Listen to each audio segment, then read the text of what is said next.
Hey everybody, it's Rosalie coming at you with an acting tip from the Acting Academy. So one of the things that people will ask me all the time when I'm working with them is, what do I do with my face?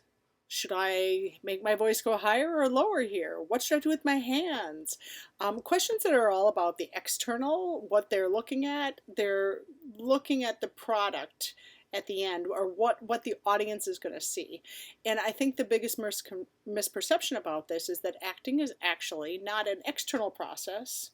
There's aspects of it that can be very external, based on maybe physical choices that the character has already been given the script. He has a limp, he's missing an arm, something like this. But that making all I can think of now is there's a parrot on my shoulder and I'm like acting like a pirate. And those things, yes, if you're a pirate with a hook, right, it's going to affect how you physically move, and those choices are inherent within the what you've been given for the character.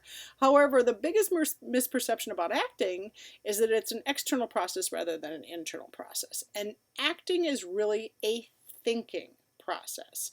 So rather than worried about what is my face doing or what are my hands doing or should I say the line like this, instead what you're doing is you're asking yourself very specific questions given circumstances that your character has been given within the script.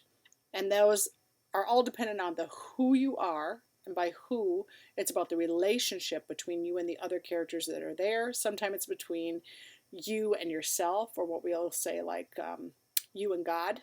You know, whether or not God is God to you or not.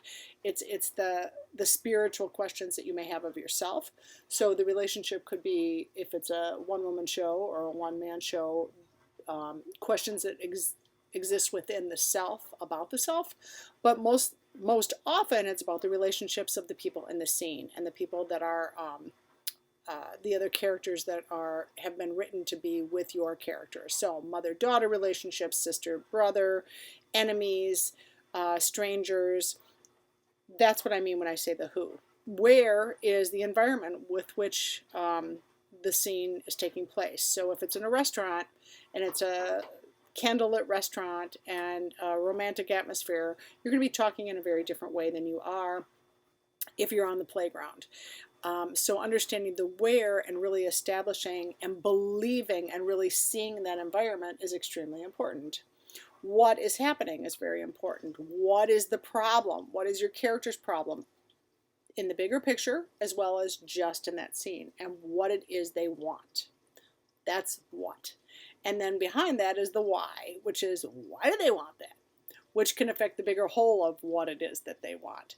So if you are thinking clearly about what those choices are, and you make the choices about what you want from the other characters that are in the scene, you're not thinking about what is my face doing? What are my hands doing?